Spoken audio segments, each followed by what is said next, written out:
Welcome to the Three Bozos Ancillary Show, Pizain's podcast, where me, Wizain the Pizain, gives you my opinion on the news. Before we get to that, though, just got back from a delicious sushi dinner and took the family out. My wife and I got the sashimi and sushi for two, which came in one of those big sushi boats. So we got the entire experience. It was very, very good. Had some hot sake. I love me some hot sake, even though I know the good stuff is the cold sake. If you want a more premium sake, you go with the cold. But I like the hot sake. I don't know. Something about having a warm alcoholic beverage is delicious to me. And then I had a Sapporo beer, Japanese beer. I didn't mention this when I was mentioning good beers last night, but Sapporo is definitely a top 10 beer of mine. I love Sapporo. I used to love Kirin Ichiban, but when InBev bought out Bud Light, or I'm sorry, when InBev bought out Budweiser in general, they also got Kirin Ichiban. I don't know, something about the taste changed. It just wasn't the same. But Sapporo, number one, my favorite. So it was good, delicious dinner with the sushi. It was very, very good. So having said that, let's move on to the 1440 news feed of the day, read by me, Wizaid the Pizain. Marijuana reclassification. The Justice Department yesterday took steps to reclassify marijuana as a lower risk drug. Short of decriminalization, the proposal, which now enters a 2-month comment period, would expand researchers' access to marijuana and allow cannabis producers to deduct business expenses on their tax returns. I have a very torn opinion about marijuana and how it is in our society right now. I do think that that's the right call, that it should never have been a class one. It should have always been a class three, or schedule three, I should say. It's, I mean, it was on the same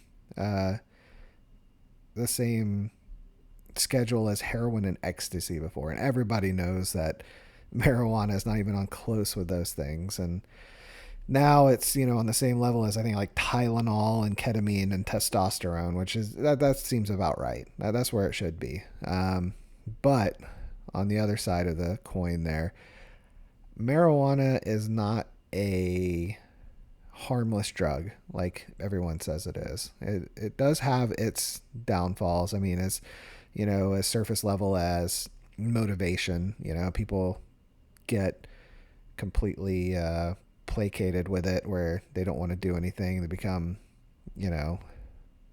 I don't know how to say, they become very, what's the word? They become very docile, I guess. Passive. Passive is the word I'm looking for. And then on top of that, it changes your brain. It does. If it's something that you do every so often, then just like everything else, in moderation, it's great. But I mean, if it's something that you do every day, and it's a really weird drug because it's really different from a lot of people for a lot of people. Like, some people can do it every day and their personality doesn't change. They're the same person. And I know plenty of people like that. But then there's like people like I had a stint where I smoked marijuana a lot for, a while. And it was just, I don't know. It changed it almost felt like it changed the chemical makeup of my brain and how I thought for a good long while. And then I stopped. I completely stopped. And for 2 weeks, I was just like miserable. I was angry. I would have like these, like, I don't know. They say there's not withdrawals with it, physical withdrawals. Maybe it was just all mental with me. But yeah, I had these like really crazy just outbursts and everything for 2 weeks. And then it was almost like this cloud was lifted over, off of my brain. And I was like my old self again. So, I mean, yeah. And then I always convinced myself that I was the same person before and it wasn't affecting me. But when I stopped doing it, I kind of realized I'm like, man, I had a lot more motivation. I had a lot more energy. I ate better because I wasn't had the munchies all the time. And then like I thought differently. It was just really weird. And I would recommend anyone who smokes marijuana daily to just like give it up for a month and then just see how you feel after that. Because since then, I think maybe I've had it like maybe once or twice. And, like I said, in moderation, it's great. But that's just the thing. Whenever a lot of people don't just do it in moderation, they do it every single day.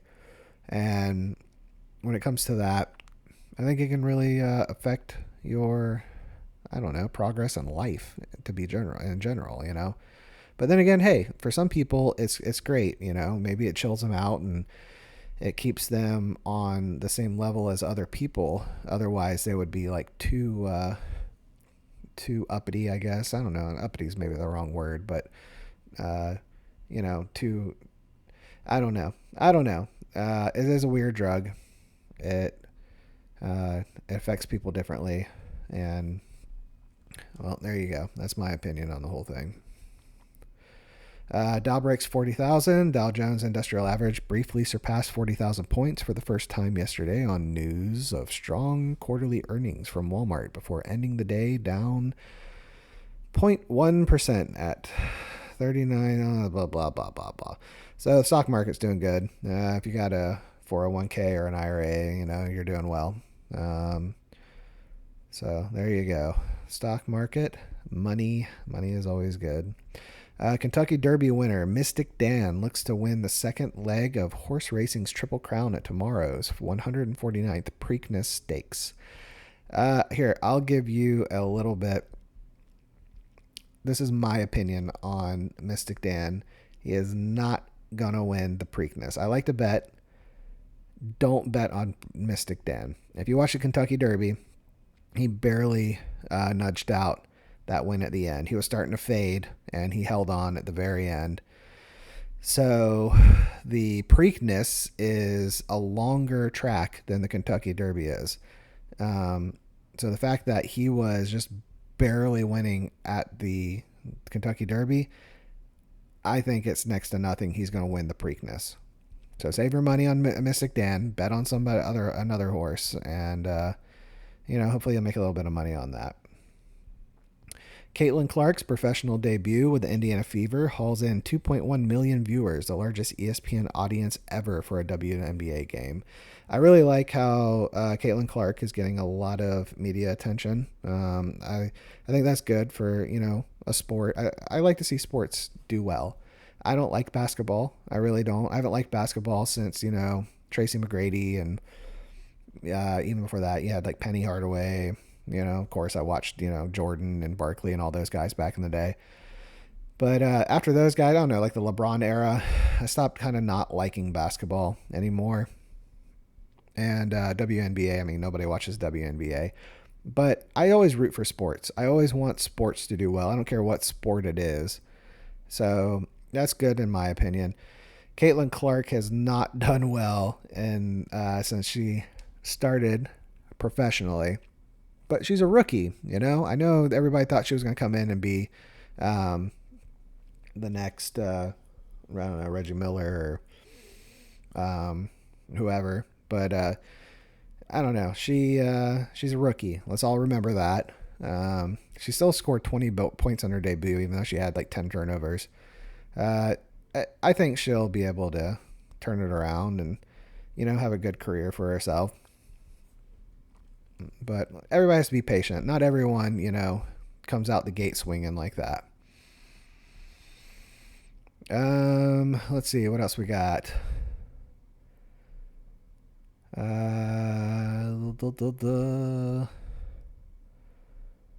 Walmart shares rise to all-time high after. We kind of mentioned that earlier.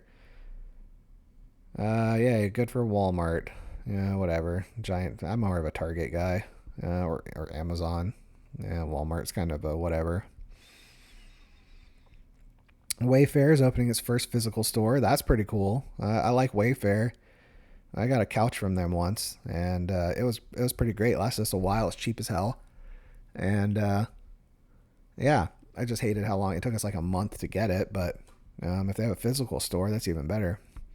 Then again, though, Wayfair, they do have that whole thing about how it's a secret undercover thing for child trafficking, that if you order like a special couch you get like a kid or something delivered to you. That was like one of the crazier conspiracy theories I've heard. I don't really believe that one, but yeah, you never know.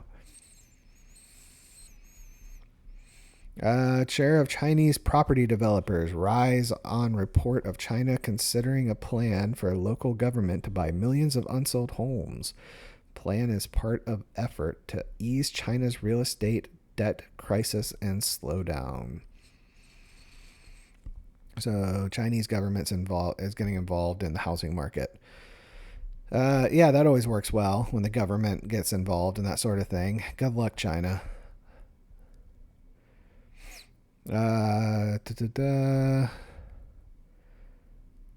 President Joe Biden invokes executive privilege to block release of audio from interview with special counsel Robert Hur and classified document investigation. I wonder why.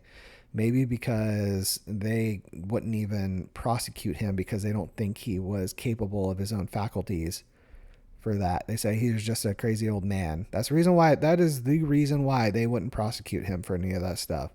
But he is good enough to run the country. Okay. Like I said, I've mentioned it before. Believe what you want about Donald Trump. Yeah, he's a pretty terrible guy. And honestly, if I had any other choice, I would be voting for that person. But when it comes to him versus Biden, I'll take the guy who can make complete sentences and doesn't look like he's pooping his pants every 2 seconds. House Judiciary Committee votes to advance resolution holding Attorney General Merrick Garland in contempt for denying access to the recordings. Yeah, whatever. That's fine. No, I'm in the middle of recording a podcast right now, and you just came in here and interrupted it. It's okay. I'll edit it out. I'm almost done anyway. You're editing a podcast? Well, now I have to. I could have just done this whole thing in one take, but you kind of... I know. He's in there watching his iPad. He's fine. Why are you being mean to me? I just keep it all zen from relaxing with my ducks. All right. Go pee. What else we got? Hell, I might even keep this on the podcast. My wife came in here and busted in while I was doing my podcast, and now she's in there paying. She's got a psst, taking a pay. Oh, jeez. I lost my place. Nadine Menendez, wife of Senator Bob Menendez, is battling breast cancer, will undergo mastectomy. The couple faces federal bribery charges, with the senator currently on trial and his wife to begin trial in July.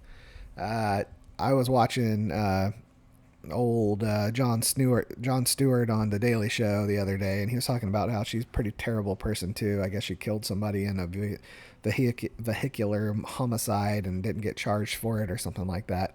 And he said to look it up. I didn't look it up yet, but I don't know. If that's true, then the breast cancer thing is probably just karma biting her in the ass or in the boob. Let's see. It's not just the phones. Smartphones are often blamed for the stark dip in mental well-being among the young in recent years, but research suggests there's more to the story than just devices. And that is linked to a podcast. I'm doing a podcast. I don't have time to listen to a podcast while talking about a podcast now. No, we're not going to do that. I guess I have to edit some more now. I'm almost done. Get out of here. Why are you being mean? Put a little sign that says recording in process. All right. And I think that's going to be it for tonight. Hey, 15 minutes. That's the longest one I've done yet. Don't forget to listen to the main show, the big show, the Three Bozos podcast with me, Pizain, Javi Bose and Brooks Brooksy Boy this Saturday, tomorrow, where Brooksy Boy's not going to be joining us. He's going to be out of town. So it's going to be me and Bose going duo. Dos amigos. Let's go. You've been listening to the Pizain's podcast, the Three Bozos Ancillary Show. See ya.